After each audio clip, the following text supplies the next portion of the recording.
Shri N Sreekumar ആദ്യം രാഹുലിനെ ഇരയാക്കി ചിത്രീകരിച്ച് ഒരു എഡിറ്റോറിയൽ എഴുതുന്നു. പിന്നീട് വീഴ്ച പറ്റിയെന്ന് പൊതുസമൂഹത്തിൽ പറയുന്നു. വലിയ വിവാദമാകുമ്പോൾ കോൺഗ്രസിൽ സാധാരണ ഓരോ നേതാക്കളൊക്കെ വന്ന് തരാതരം പോലെ അഭിപ്രായം പറഞ്ഞിട്ട് കോൺഗ്രസിന്റെ അഭിപ്രായ സ്വാതന്ത്ര്യം, ജനാധിപത്യ മൂല്യം എന്നൊക്കെ പറയാറുണ്ട്.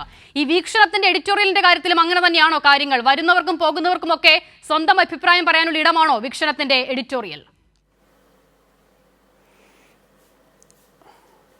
നോക്കൂ അഷിത, വീക്ഷണത്തിൻ്റെ എഡിറ്റോറിയലിനെ കുറിച്ച് നിങ്ങൾ ആദ്യം ചോദിച്ചുകൊണ്ട് ഞാൻ ആ വിഷയം മാത്രം ഇപ്പോൾ പറയാം.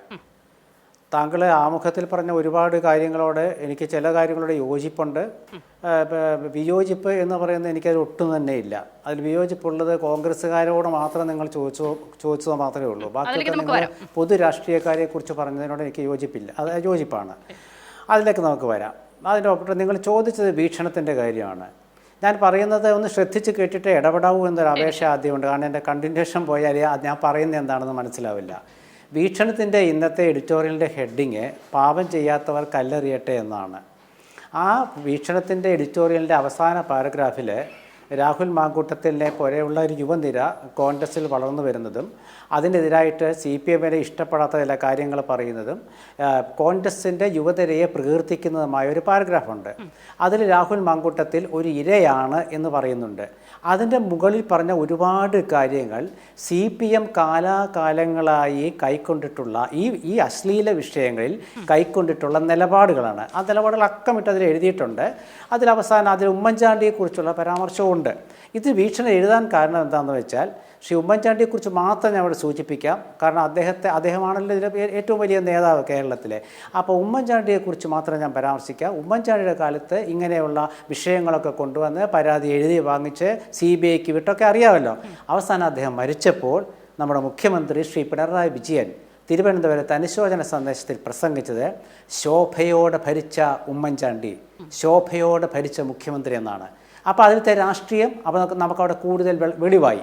അപ്പോൾ അങ്ങനെ വീക്ഷണം ഇന്ന് ആ കഥകളൊക്കെ പറഞ്ഞുകൊണ്ടൊരു മുഖപ്രസംഗം എഴുതിയിട്ട് പറഞ്ഞത് കൊടുത്തത് കോൺഗ്രസ്സുകാർക്ക് കൊടുത്തൊരു മുന്നറിയിപ്പാണ്, ഒരു സന്ദേശമാണ്. എന്താണ് ആ മുന്നറിയിപ്പ് എന്ന് വെച്ചാൽ, ഇത്തരം വിഷയങ്ങൾ വരുമ്പോൾ CPM സ്ത്രീപക്ഷവാദികളായി രംഗത്ത് വന്നുകൊണ്ട് അവരെടുക്കുന്ന വാളാണ് പുരോഗമനത്തിൻ്റെ ആശയപരമായ വാൾ എന്ന് പ്രകീർത്തിക്കുമ്പോൾ അതിൻ്റെ തിളക്കം കണ്ട് മറ്റാരും അതിൻ്റെ പിന്നാലെ സിന്ദാബാദ് വിളിക്കാൻ പോകരുത്. ഒന്ന്.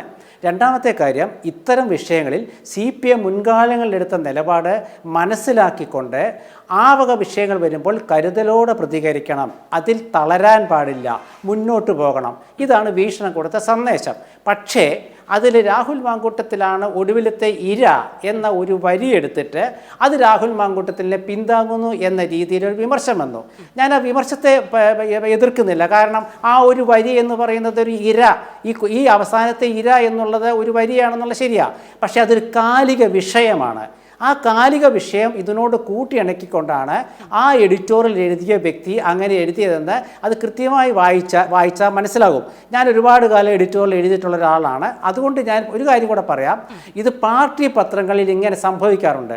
ഇത് CPM-ൻ്റെയും മറ്റേ മുസ്ലിം ലീഗിൻ്റെയും കോൺഗ്രസിൻ്റെയും സമസ്തയുടെയും ഒക്കെ പത്രങ്ങൾ, CPI-യുടെ പത്രങ്ങളൊക്കെ എഴുതിയ ഘട്ടത്തിൽ, BJP-യുടെ എനിക്ക് എൻ്റെ ഓർമ്മ വരുന്നില്ല, എഴുതിയ ഘട്ടത്തിൽ ചില ഘട്ടങ്ങളിൽ അത് പാർട്ടിയുടെ അഭിപ്രായമല്ല, അത് പത്രത്തിൻ്റെ അഭിപ്രായമാണെന്നൊക്കെ പറയാറുണ്ട്.